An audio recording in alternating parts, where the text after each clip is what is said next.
Hi everyone, నేను సుధాని.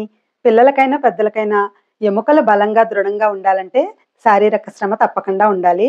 అంటే running, walking, cycling, వీటితో పాటు కాల్షియం, మెగ్నీషియం, ఫాస్ఫరస్ వంటి మినరల్స్ పుష్కలంగా ఉండే ఈ స్నాక్స్ కూడా తినాలి.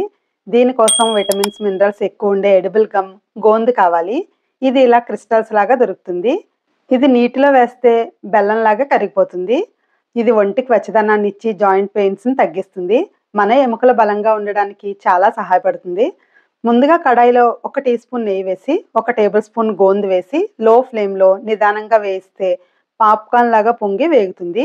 ఇది ఇట్టే వేగిపోతుంది. బాగా వేగాక మిక్సీ జార్లోకి తీసుకొని మెత్తగా పౌడర్ చేసుకోవాలి. అలాగే ఏదైనా ఒక కప్పుతో ఆర్గానిక్ బెల్లం తురుము తీసుకొని అదే కప్పుతో అరకప్పు నీళ్లు వేసి బెల్లం కరిగించుకోవాలి. పాకం రానవసరం లేదు. బెల్లం కరిగాక స్టవ్ ఆపేసి చల్లారనివ్వాలి.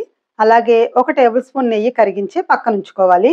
ఇప్పుడు పిండి కలుపుకోవడానికి గిన్నెలో బెల్లం కొలుచుకున్న కప్పుతోనే 1 కప్పు గోధుమ పిండి తీసుకొని అదే కప్పుతో 1 కప్పు జొన్న పిండి వేసుకోవాలి. అలాగే కొద్దిగా సాల్ట్, టేస్ట్ కోసం కాస్త యాలకుల పొడి, కొద్దిగా శొంఠి పొడి, మిక్సీ పట్టుకున్న గోందు పొడి వేసి ఒకసారి బాగా కలిపి కరిగించుకున్న నెయ్యి కూడా వేసి పిండి అంతా పట్టేలాగా ఒకసారి కలుపుకోవాలి. కలిపిన తర్వాత ఇలా ముద్ద చేస్తే ముద్ద కడితే నెయ్యి సరిగ్గా సరిపోయినట్టు. ఇప్పుడు కరిగించి పెట్టుకున్న బెల్లం నీళ్లు బాగా చల్లారాయి కదా, వాటిని కూడా దీంట్లో వడకట్టి వేసుకోవాలి. ఇసుక లాంటిది ఉంటే వచ్చేస్తుంది.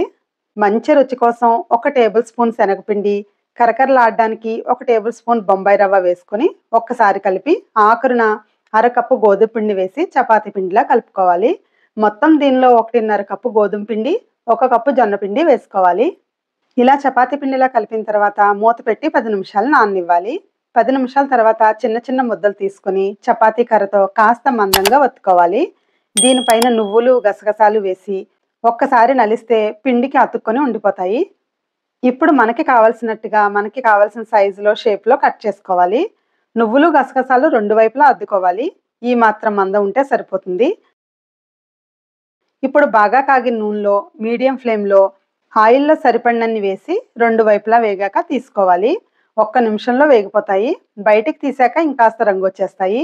ఇవి నెల రోజుల పాటు నిల్వ కూడా ఉంటాయి. ఎముకలకి బలాన్ని ఇచ్చి తినే కొద్దీ తినాలనిపించే ఈ గోందు బిస్కెట్లు మీకు నచ్చినట్టయితే తప్పకుండా లైక్ చేయండి. Thank you for watching.